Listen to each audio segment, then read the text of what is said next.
जैसे हम कोई भी चीज खरीदते हैं, मान लो मोबाइल ही खरीदते हो तुम लोग, तो मोबाइल खरीदने से पहले उसकी कुछ चीजें देखते हो ना कि उसकी बैटरी अच्छी होनी चाहिए, मेमोरी अच्छी होनी चाहिए, कैमरा अच्छा होना चाहिए, तभी तो अच्छा होगा फोन, तभी हम उसको अच्छा फोन कहेंगे। या तुम कोई भी चीज, कार, मोटरसाइकिल, कोई भी चीज खरीदोगे, मोटरसाइकिल खरीदोगे, क्या देखोगे? उसका एवरेज अच्छा हो, देखने में ठीक हो, पिकअप अच्छा हो, है ना, तभी तो अच्छा कहेंगे उसको। उसी तरह से विद्यार्थी के भी तो कुछ चीजें, क्वालिटी होनी चाहिए ना। स्टूडेंट हम किसको कहेंगे? जो अच्छा है, जिसमें कुछ कुछ गुण तो होने चाहिए। तो वही एक हमारे शास्त्रों में एक दोहा लिखा हुआ है, संस्कृत का एक श्लोक है, काक चेष्टा वको ध्यानम स्वान निद्रा तथेव च।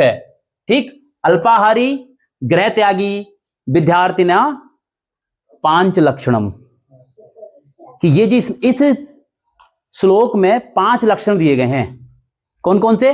पहला है हमारा काक चेष्टा, अभी बताऊंगा डिटेल में। दूसरा वकोध्यानम, तीसरा स्वान निद्रा, चौथा है अल्पाहारी, और 5वां है गृह त्यागी। अगर ये 5 गुण तुम्हारे अंदर हैं, तुमने अपने अंदर डेवलप कर लिए, तो तुम एक बहुत अच्छे स्टूडेंट, बहुत अच्छे विद्यार्थी बनोगे और जीवन में आगे सफल होगे। ठीक है, पहला हमारा कौन सा है? काक चेष्टा। काक कहते हैं कौवे को।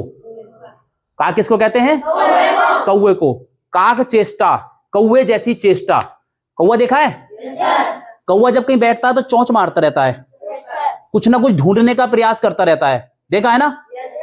तो कौवा कुछ ना कुछ ढूंढने का प्रयास करता रहता है कि कुछ मिल जाए, यहां से मिल जाए, वहां उठे बैठेगा। ऐसा नहीं है कि वो आराम से बैठा है, एक जगह बैठा और उसके खुद के मुंह में चल के कुछ ना कुछ आ रहा है। कहीं भी बैठेगा, चाहे दीवार पे बैठा हो, जमीन पे बैठा हो, पेड़ पे बैठा हो, कुछ ना कुछ वो चोंच मारता रहता अपनी, और वो प्रयास करता रहता है। तो कहा गया कि विद्यार्थी को भी ऐसा ही होना चाहिए। हर जगह से उसे कहीं से ना कहीं से, जहां से भी मिले, ज्ञान अर्जित करने का, ज्ञान प्राप्त करने का उसे प्रयास करते रहना चाहिए, जहां से भी मिले।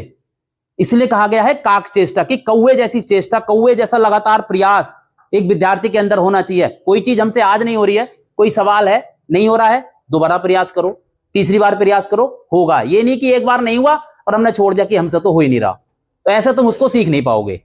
इसलिए किसी भी चीज का, चाहे पहाड़े याद हो रहे हो, कोई पाठ याद करना है, कोई प्रश्न याद करना है, कोई भी टॉपिक तुम्हें याद करना है, पढ़ना है, तो तुम्हें उसका लगातार प्रयास करना है, हमें बारंबार, जब तक वो याद ना हो जाए। समझ में ना आए तो टीचर से पूछो, ठीक, लेकिन प्रयास नहीं छोड़ना है उसका, किसी भी चीज का। तो पहला हो गया हमारा काक चेष्टा, मतलब कौवे जैसा लगातार प्रयास। दूसरा है बको ध्यानम। बक कहते हैं बगुले को, बगुले जैसा ध्यान। बगुला देखा है? तालाब के किनारे कभी बैठा देखा है बगुला? बिल्कुल शांत, एक ही जगह देख के बैठा रहता है वो, देखा है? और जहां उसे मछली दिखाई थी पानी के अंदर, तुरंत चोंच मारेगा और मछली निकाल लेगा पानी के अंदर से, देखा ना? तो यही कहा गया कि एक विद्यार्थी को भी इतना एकाग्रचित ध्यान लगाकर जो भी चीज करे, पढ़ रहे हैं तो हमें सिर्फ पढ़ाई में हमारा ध्यान होना चाहिए। घर में क्या हो रहा है, बाहर क्या हो रहा है, कहीं गाने चल रहे हैं, कहीं कुछ हो रहा है, उस पर हमें ध्यान नहीं देना है। बगुले जैसी एकाग्रता की, जो बगुले को क्या है, बगुले को मछली पकड़नी है, अब आसपास उसके क्या हो रहा है उसको कोई मतलब नहीं, उसको सिर्फ मछली देखनी है, मछली पे वो ध्यान लगा रहा अपना कि मछली कहां है, कब मेरी आंखों के सामने आए और कब मैं अपना मौका मारूं। तो विद्यार्थी को भी ऐसा ही होना चाहिए कि जब पढ़े तब सिर्फ पढ़ाई में ध्यान होना चाहिए। दूसरी इसका ये है काक चेष्टा वको ध्यानम। तीसरा है हमारा स्वान निद्रा। स्वान निद्रा, स्वान किसको कहते हैं? कुत्ते को।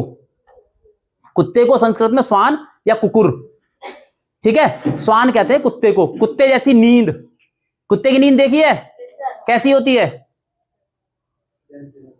जरा सी उसमें उठ जाता है ना? ऐसा ही होना चाहिए एक विद्यार्थी को भी, कम नींद, मतलब इतनी 6-7 घंटे की जितनी है हमारे शरीर को चाहिए, और ऐसी नींद चाहिए कि बिल्कुल सो गए, कोई उठा के चारपाई उठा के ले गया, हमें पता ही नहीं चला। ऐसा नहीं होना चाहिए।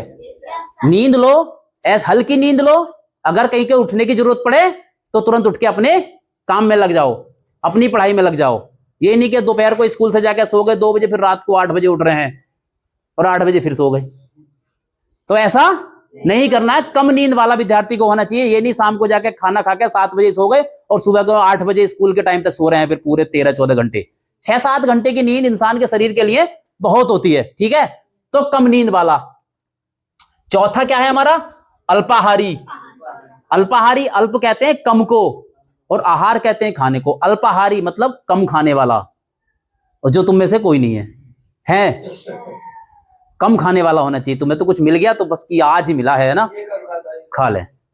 अल्पाहारी होना चाहिए इंसान को, इतना खाओ कि जितना हमारे शरीर को लग जाए। भूख हमारी 2 रोटी की है तो 1.5 रोटी खाओ। ऐसा नहीं कि भूख 2 रोटी की है और सब्जी अच्छी बन गई तो 4 खा लें, पेट में जगह नहीं है, भर लिया यहां तक।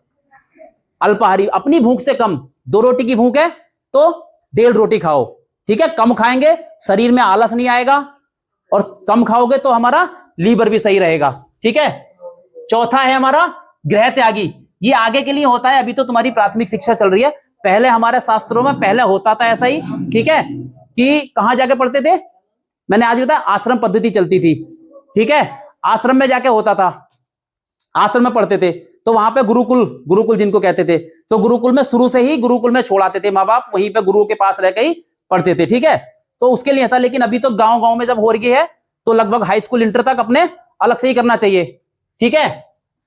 तो गृह, उसके बाद गृह त्याग मतलब माँ बाप से और घर से दूर रहकर। तो ये 5 लक्षण है हमारे विद्यार्थी के। अगर तुमने अपने अंदर ये 5 लक्षण डेवलप कर लिए तो तुम एक आदर्श विद्यार्थी कहलाओगे, और पढ़ाई में तुम्हारे कभी कोई बाधा, किसी तरह की कोई दिक्कत परेशानी नहीं आएगी। इसको याद रखना और जीवन में इसको याद कर लेना। काक चेष्टा वको ध्यानम स्वान निद्रा ततेव च अल्पाहारी गृह त्यागी विद्यार्थिना पंच लक्षणम, ठीक है। याद रखोगे? कोशिश करोगे अपने अंदर लाने की?